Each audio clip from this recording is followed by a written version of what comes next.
আয়ুৰ্বেদ আৰু প্ৰাকৃতিক চিকিৎসা আধাৰিত একমাত্ৰ ইউটিউব চেনেল প্ৰতিদিন যোগ চৰ্চা। নমস্কাৰ, মই ডলি ভৰদ্বাজ। আমাৰ অনুষ্ঠানটিলৈ আপোনালোকক স্বাগতম জনাইছোঁ। আজিৰ বিষয় হৈছে যোগাভ্যাসৰ নীতি নিয়ম।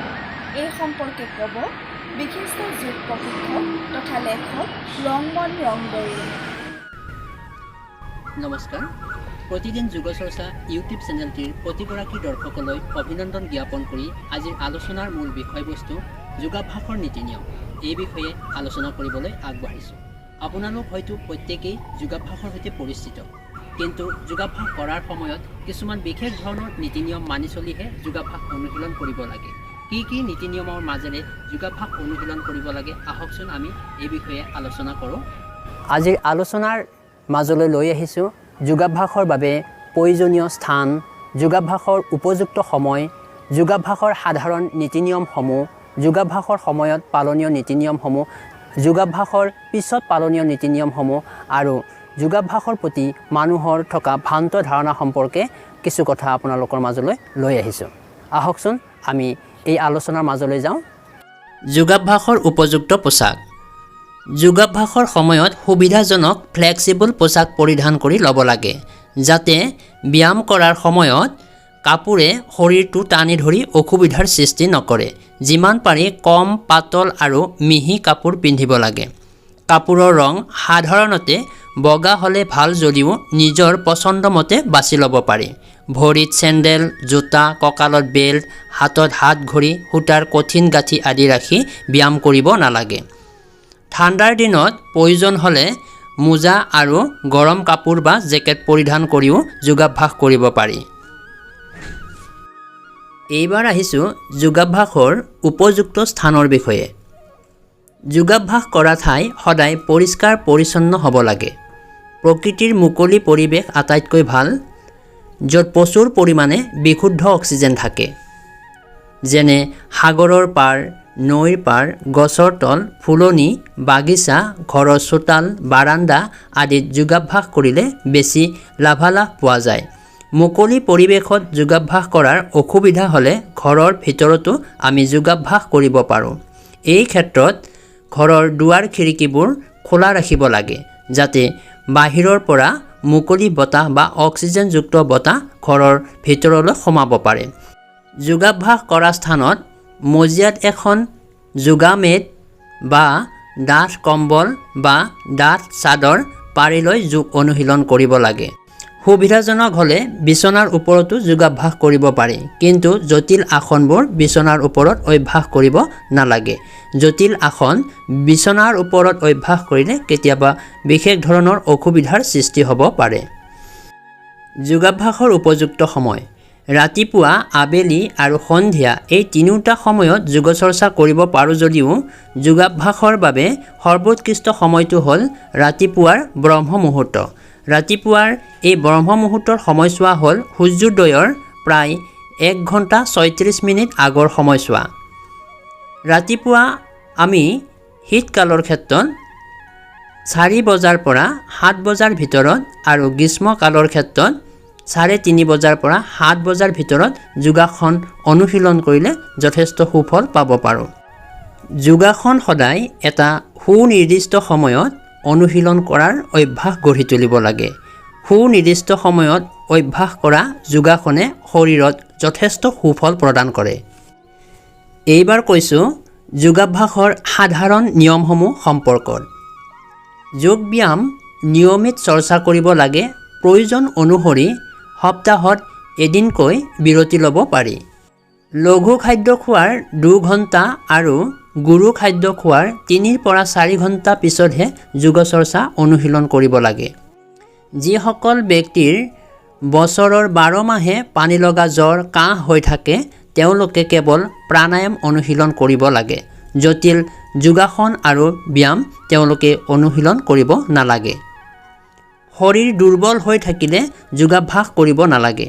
শৰীৰত জটিল ৰোগ যেনে হৃদৰোগ, মস্তিষ্কৰ ৰোগ, লিভাৰৰ ৰোগ আদি আৰু অস্ত্ৰোপচাৰ থাকিলে যোগ চিকিৎসকৰ পৰামৰ্শ লৈহে যোগাভ্যাস কৰিব লাগে। মহিলাসকলৰ মাহেকীয়া হোৱাৰ 7 দিনলৈ যোগাভ্যাস কৰিব নালাগে। লগতে গৰ্ভাৱস্থাত যোগ চিকিৎসকৰ অনুমতি লৈহে যোগ চৰ্চা অনুশীলন কৰিব লাগে, অন্যথা তেওঁলোকৰ শৰীৰত বিৰূপ প্ৰভাৱ পৰিব পাৰে। যোগাভ্যাস কৰাৰ আগত পালনীয় নিয়মসমূহ হৈছে ৰাতিপুৱা সোনকালে শুই উঠি প্ৰাতঃ কৰ্মসমূহ সমাপন কৰি ল'ব লাগে। ৰাতিপুৱা মুখ চাফা নকৰোঁতে মজিয়াৰ ওপৰত বহি এগিলাচ কুহুমীয়া গৰম পানী খাই ল'ব পাৰিলে যথেষ্ট সুফল পোৱা যায়। যোগাভ্যাস কৰাৰ আগত শৰীৰটো গৰম কৰি ল'বৰ বাবে জগিং বা সূৰ্য নমস্কাৰ অনুশীলন কৰি ল'ব পাৰি। বিশেষকৈ শীতকালত যোগ অনুশীলন কৰিলে জগিং আৰু সূৰ্য নমস্কাৰ প্ৰথমতে অনুশীলন কৰি লৈ শৰীৰটো গৰম কৰি ল'ব লাগে, যাতে পৰৱৰ্তী সময়ত কৰা আসন প্ৰাণায়ামসমূহ সুচাৰুৰূপে অনুশীলন কৰিব পৰা যায়। যোগাভ্যাস কৰাৰ সময়ত পালনীয় নিয়ম: যোগাভ্যাস সদায় খালী পেটত অনুশীলন কৰিব লাগে যদিও প্ৰয়োজন অনুসৰি আমি যোগাভ্যাস কৰাৰ কিছু সময় আগত অৰ্থাৎ 20 পৰা 30 মিনিট আগত কুহুমীয়া গৰম পানী অলপ খাই ল'ব পাৰোঁ। যোগাভ্যাসৰ সময়ত মন নিয়ন্ত্ৰণ কৰি ৰখাটো অত্যন্ত গুৰুত্বপূৰ্ণ কথা। এই সময়ছোৱাত নিজৰ প্ৰতিটো অংগৰ ওপৰত ধ্যান ৰাখিব লাগে। অন্যমনস্ক হৈ যোগ চৰ্চা কৰিব নালাগে। যোগ চৰ্চা কৰা স্থানত উচ্ছৃংখল মিউজিক বজাব নালাগে। ইয়াৰ ঠাইত লঘু সংগীতৰ মূৰ্ছনা মিউজিক থেৰাপি হিচাপে ব্যৱহাৰ কৰিব পাৰি। যোগাভ্যাস কৰাৰ সময়ত কেতিয়াও পানী আদি খাদ্যবস্তু খাব নালাগে। যোগাভ্যাস কৰি থকা সময়ত শ্বাস প্ৰশ্বাসৰ প্ৰতি অধিক গুৰুত্ব দিব লাগে।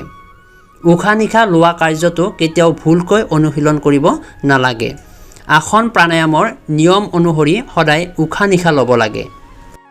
যোগাভ্যাস কৰাৰ পিছত পালনীয় নিয়মসমূহ হৈছে: সদায় যোগাভ্যাস কৰাৰ পিছত 5 পৰা 10 মিনিট সময় শৱাসনত জিৰণি লৈ শৰীৰটোক বিশ্ৰাম দিব লাগে।